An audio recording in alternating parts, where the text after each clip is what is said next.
நேயர்கள் எல்லாருக்கும் வணக்கம். இந்த வீடியோவில் சோபக்கிருது வருடம் ஆவணி மாதத்துக்கு உண்டான ராசி பலன் அப்படிங்கிறது தான் நம்ம பார்க்க போகிறோம். அதாவது ஆவணி மாதம் அப்படின்னா சிங்கம் மாதம், மாதங்கள் எல்லாத்துக்கும் அரசன் அப்படின்னு சொல்லப்படுறது. ஏன் அப்படின்னா கிரகங்களோட ராஜா சூரியன் சன்னோட சொந்த வீடான சிம்ம ராசியில் ஆட்சி பெற்று உட்காந்துருக்கக்கூடிய மாதம்தான் இந்த ஆவணி மாதம் அப்படிங்கிறது. இந்த ஆவணி மாதம் அப்படின்னு பார்த்திங்கன்னா விநாயக பெருமான் அவதரித்த மாதம். திருமால் தன்னோட மிக சிறந்த அவதாரங்களான கண்ணன் அவதாரம், வாமன அவதாரம் எல்லாத்தையும் எடுத்ததும் இந்த ஆவணி மாதத்தில் தான். அப்போ இந்த மாதத்தில் விநாயகர் சதுர்த்தி வரும், கிருஷ்ண ஜெயந்தி வரும், வாமனர் ஜெயந்தி வரும், இப்படி பலவிதமான பண்டிகைகளும் வரக்கூடிய மாதம். அப்படிப்பட்ட மாதத்தோட கிரக அமைப்புகள் அப்படின்னு பார்த்திங்கன்னா கிரகங்களோட ராஜா சூரியன் சிம்ம ராசியில் ஆட்சி பெற்று உட்கார போகிறாரு. அதோட செவ்வாய் பார்த்திங்கன்னா மாத தொடக்கத்தில் ரிஷபத்தில் குருவோடு இருந்துக்கிட்டு 10ஆம் தேதி மிதன ராசிக்கு போகிறாரு. புதன் கடக ராசியிலேருந்து 15ஆம் தேதி சிம்ம ராசிக்கு போக போகிறாரு. சுக்கிர பகவான் சிம்ம ராசியிலேருந்து 10ஆம் தேதி கன்னி ராசிக்கு போய் நீசமடைய போகிறாரு. அசுர குரு நீசமடைய போகிறாரு. குரு பகவான் ரிஷபத்துலேயும், சனி பகவான் கும்பராசியில் வக்கரகதியிலையும், ராகு மீன ராசிலையும், கேது கன்னி ராசிலையும் இருக்காங்க. இதான் இந்த மாதத்துக்கு உண்டான கிரக அமைப்புகள், ராசி மாற்றங்கள். இதில் வக்கரகதி, நீசநிலை, ஆட்சி எல்லாமே இருக்குது. இந்த கிரகங்களோட மாற்றத்தால் உங்களுக்கு ஆவணி மாதத்தில் என்ன பலன்கள் கிடைக்க போகுது அப்படிங்கிறத பார்த்துருவோம். கடகராசி நேயர்களே, உங்களுக்கு இந்த ஆவணி மாதம் எப்படி இருக்குது அப்படின்னு பார்த்தீங்கன்னா, மாத தொடக்கத்திலே உங்களோட ராசியில் விரையாதிபதி புதன் இருக்கார். அஷ்டமத்து சனியோட ஆதிக்கம் அப்படிங்கிறது சொல்ல வேண்டியதில்லை, ஏற்கனவே உங்களுக்கு தெரியும். எதுக்கு இருக்கிற கஷ்டத்தை திரும்ப திரும்ப சொல்லிக்கிட்டு அது அப்படி தான் இருக்கும். கொஞ்சம் விரைய செலவுங்கிறது கூடுதலாக தான் இருக்கும். வீடு மாற்றம், இடம் மாற்றம், உத்தியோகம் மாற்றம், இதை பற்றின சிந்தனைகள் கொஞ்சம் அதிகமாக இருக்கும். கொடுக்கல் வாங்கலில் கொஞ்சம் அதிகமாக கவனம் செலுத்தணும் இந்த மாதத்தில். அதாவது மற்றவர்களை நம்பி செஞ்ச சில காரியங்களில் இழப்பீடுகளை சந்திக்கிற மாதிரி இருக்கும். அதனால் கூடுமான வரைக்கும் யாரையும் நம்பி எந்த ஒரு காரியத்தையும் செய்யாதீங்க. ஒரு தொழில் வச்சுருக்கேன் அப்படின்னா நமக்கு தெரிஞ்ச தொழிலில் மட்டும்தான் முதலீடு போடணும். இல்லை வேலைக்காரன் இருக்கான், அற்புதமான வேலைக்காரன் என்கிட்ட இருக்கான், அவன் செஞ்சுருவான் அப்படின்னு பார்த்திங்கன்னா 10 நாளைக்கு லீவு போட்டான்னா நம்ம கடையை சாத்தி வச்சுட்டு சும்மா வந்துருக்கக்கூடாது.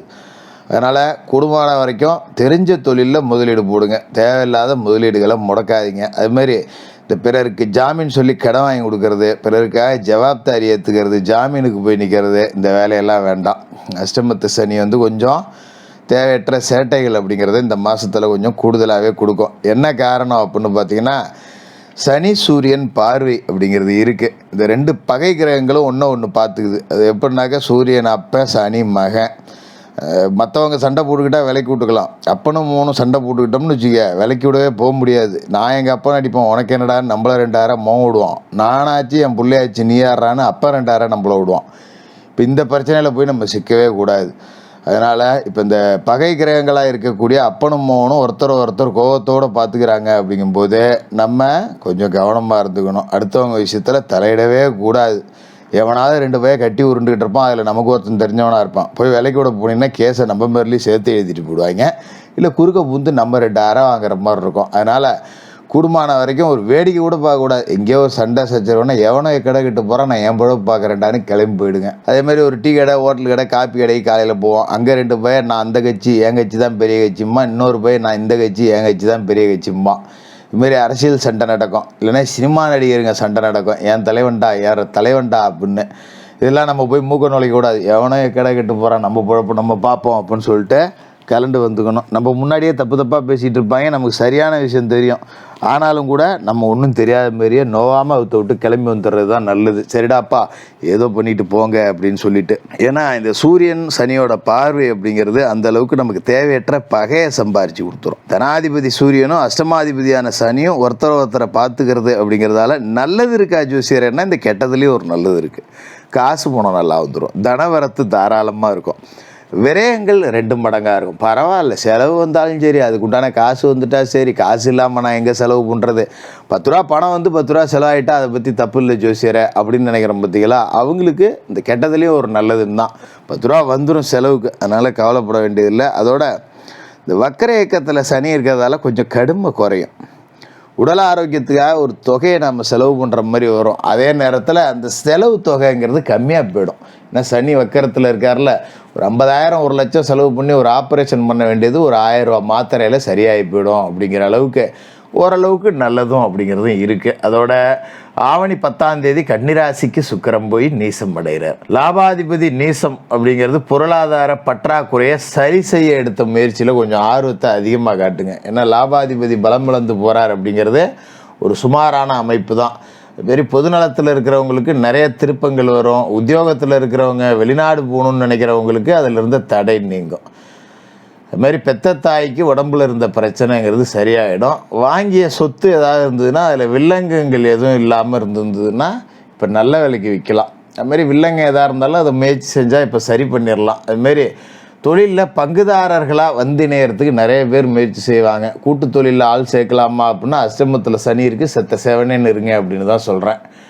எவனாவது 10 ரூபா கொண்டாந்து போடுறேம்மான்னு அது எப்படி சூழல் வரும் தெரியுங்களா? இந்த நேரத்தில் நமக்கு ஒரு 50,000 வேணும், இதை முதலீடு போட்டோம்னா இன்னும் 10 ரூபா சம்பாதிக்கலான்னு ஒரு நல்ல வாய்ப்பு கிடச்சிருக்கும். அந்த நேரத்தில் ஒருத்தன் 50,000 தூக்கிட்டு வரான், மச்சான் நான் வரேன்டா அப்படின்னு. சேர்க்கவே சேர்க்காதீங்க. அந்த 50,000 போட்டு நம்ம 10,000 சம்பாதிக்கலைனாலும் பிரச்சனை கிடையாது. சேர்த்து வச்சுக்கிட்டு அப்புறம் குத்துதே குடையுதேன்னு என்னமோ கட்டு சொத்தில் பெருச்சாலியை வச்சு கட்டின கதையாகி போவோம். அதனால் கூட்டு தொழில் இந்த காலகட்டத்தில் வேண்டாம். வந்தாலும் உதறி தள்ளிடுறது நல்லது. ஏற்கனவே கூட்டு தொழில் இருந்தீங்கன்னா நோவாமல் முதலீடுகளை பெருக்காமல் இருக்கிற ஆளுங்களோட வேறு ஆளுங்களை சேர்க்காமல் அப்படி அப்படியே ஓட்டிக்கிட்டு இருக்கிறது தான் நல்லது. ஆவணி 10 மிதுன ராசிக்கு செவ்வாயும் போயிடுறாரு. உங்களோட ராசிக்கு விரயஸ்தானத்துக்கு செவ்வாய் வராரு. யோகம் செய்யக்கூடிய கிரகம் விரயஸ்தானத்துக்கு வரும்போது விற்பனையால் லாபம் கிடைக்கும். ரொம்ப நாளாக ஒரு இடம் வாங்கி போட்டிருக்கோம், விற்கவே முடியல அப்படிங்கிறப்ப விற்று விடுவோம், நல்ல விலைக்கு விற்கும், அதால் 10 ரூபா லாபம் கிடைக்கும். அது மாதிரி பாதையே இல்லாமல் ஒரு இடத்த வாங்கி போட்டிருப்போம், அதில் இப்போ பைபாஸ் ரோடு வந்துடும். அந்த மாதிரியான அமைப்பு இந்த விபரீத ராஜயோகம் அப்படிங்கிறதெல்லாம் கிடைக்கும். அதுமாரி சில பேர் கடந்த காலகட்டத்தில் பூர்வீக சொத்தை விற்றுருப்பீங்க, நல்ல இடம் விற்றுவிட்டோமே அப்படின்னு இருந்தவங்களுக்கு அதுக்கு தக்கன ஒரு இடம் வாங்கக்கூடிய யோகம், ஒரு வீடு வாங்கக்கூடிய யோகம் அப்படிங்கிறது வரும். அரசு வேலைக்கு விண்ணப்பம் செஞ்சு காத்துக்கிட்டு இருக்கிற ஆளுங்களாக இருந்தால் இப்போ கொஞ்சம் அதுக்கான ஒரு லேசாக ஒரு லைட் எரியிற மாதிரி தெரியும். நமக்கு ஒரு அழைப்பு வரும் இன்டர்வியூக்கு, இல்லை தேர்வில் ஏதோ ஒன்றில் பாஸ் பண்ணிட்டோங்கிற செய்தி வரும். இந்த மாதிரி வரும். அது மாதிரி வாடகை கட்டடத்தில் இருந்தவங்க சொந்த கட்டடம் வாங்கி குடியேறக்கூடிய பாக்கியம் இருக்குது. நான் எங்கே ஜோசியரை வாங்குறது, அஷ்டம சனியால் ஊரை சுற்றி கடன் ஆகி போச்சு, நான் இப்படி இருக்கேன் ஜோசியரை அப்படிங்கிறவங்களுக்கு கூட அஷ்டம சனி ஏதோ ஒரு ரூபத்தில் ஒரு வீடை உருவாக்கி கொடுப்பார். ஒரு கட்டடம்னு ஒன்றுக்கு நீங்கள் அட்லீஸ்ட்டு மனையாவது கோழி ஒரு கல்லையாவது எடுத்து வச்சுருவீங்க இந்த மாதத்தில். அந்த அளவுக்கு நேரம் நல்லா இருக்குது. அதுமாரி ஆவணி மாதம் 5ஆம் தேதி சிம்மராசிக்கு புதன் பெயர், ராசிக்கு 3க்கும் 12க்கும் அதிபதி புதன் தனஸ்தானத்துக்கு போகிறாருங்கிறது நல்லது தான். கொடுக்கல் வாங்கல் சீராயிடும். நான் ஏற்கனவே சொன்ன பார்த்தீங்களா, கொடுக்கல் வாங்கலில் கவனமாக இருக்கணும்னு. இந்த மாதத்தில் கவனமாக இருந்தீங்க, ஏற்கனவே வாங்க போட்டிருந்தீங்க எங்கேயாவது அப்படின்னா கூட 5ஆம் தேதிக்கு மேலே அது மெல்ல மெல்ல சரியாகும். மாதிரி உத்தியோகத்தில் பணி நீக்கம் செய்யப்பட்டவர்கள் மறுபடியும் வேலைக்கு சேரக்கூடிய வாய்ப்பு இருக்குது. பயணங்கள் பலன் தர்றதா இருக்கும். பொது வாழ்க்கையில் இருக்கிறவங்களுக்கு ஒரு அரசியல் ரீதியான பயணம், ஒரு பெரிய மனிதரோட சந்திப்பு, இந்த மாதிரியான பயணங்கள் அப்படிங்கிறதுலாம் 10 ரூபா நமக்கு காசு பணத்தை சம்பாரித்து கொடுக்கக்கூடியதாக இருக்கும். 4 பழக்க வழக்கத்தை உண்டாக்கக்கூடியதாக இருக்கும். இதுமாதிரி உத்தியோகத்தில் பார்த்திங்கன்னா 8ல் சனி வக்கரத்தில் இருக்கும்போது வேலை சுமை அதிகமாக தான் இருக்கும். சக ஊழியர்கள், மேல்மட்டத்தில் இருக்கிற அதிகாரிகள் ஆதரவு கொஞ்சம் குறைவாக தான் இருக்கும். சரி போய் எவனா இப்போ இடப்பட்டு போகிறான், நம்ம வேலையை நம்ம பார்ப்போம் அப்படின்னு அனுசரித்து ஓட்டிங்க. தொழில் வியாபாரம் அப்படிங்கிறது சந்தை நிலவரம் அடிக்கடி மாறும் அப்படிங்கிறதால கூடுமான வரைக்கும் சரக்கு தேக்கி வைக்க வேண்டாம். அழுகும் பொருள் வர்த்தகத்தில் இருக்கிறவங்க கொள்முதலை குறைச்சிங்க. அது மாதிரி ஆடு மாடு கோழி விவசாயம் சார்ந்து இருக்கக்கூடியவர்கள் கொஞ்சம் கவனமாக இருக்கணும். செவ்வாய் விரயத்துக்கு வந்துடுவார் அப்படிங்கிறதால பூமி தொடர்பான விஷயங்களில் மோட்ரு பழுதாக வருது, போரில் தண்ணி வரல, இந்த மாதிரி சிக்கல்லாம் வரும். அதுக்கு நீங்கள் கொஞ்சம் முன்னெச்சரிக்கை, அதுக்கான செலவு தொகை அப்படிங்கிறத சேமித்து வச்சுக்கிறது அப்படிங்கிறது நல்லது. மற்றபடி பெரிய பாதிப்புகள் அப்படிங்கிறதுலாம் ஒன்றும் இல்லை, நல்லாயிருக்கும். அஷ்டம சனியோட தாக்கமும் கூட குறைஞ்சே இருக்கும். சிம்மத்தில் இருக்கிற சூரியனும் கும்பத்தில் இருக்கிற சனியும் ஒருத்தர் பார்த்துக்கிட்டா கெடுதல்னாலும் கூட அந்த கெட்டதுலேயும் ஒரு நன்மை அப்படிங்கிற மாதிரி 10 ரூபா காசு பண்ண புழக்கம் இருந்துக்கிட்டே இருக்கும். தினமும் குளிச்சு மொழிவிட்டு விநாயகர் வழிபாடு செய்யணும். சனிக்கிழமையில் அனுமன் வழிபாடு, மாலை நேரத்தில் சனி பகவானுக்கு எல் தீபம் ஏற்றி எல் சாதத்தை நைவேத்தியமாக படைச்சி காக்கைக்கு அன்னமிடணும். தான தர்மம் செய்யுங்க. உங்களால் முடிஞ்ச வரைக்கும் அன்னதானம் செஞ்சுக்கிட்டு வர்றது ஒரு சிறந்த பரிகாரமாக இருக்கும். முடிஞ்ச நேரத்தில் குறிப்பாக சனிக்கிழமையில் அன்னதானம் அப்படிங்கிறது செய்யுங்க. இந்த ஆவணி மாதம் நல்லாயிருக்கும். கடக ராசிக்காரர்களுக்கு வாழ்த்துக்கள்.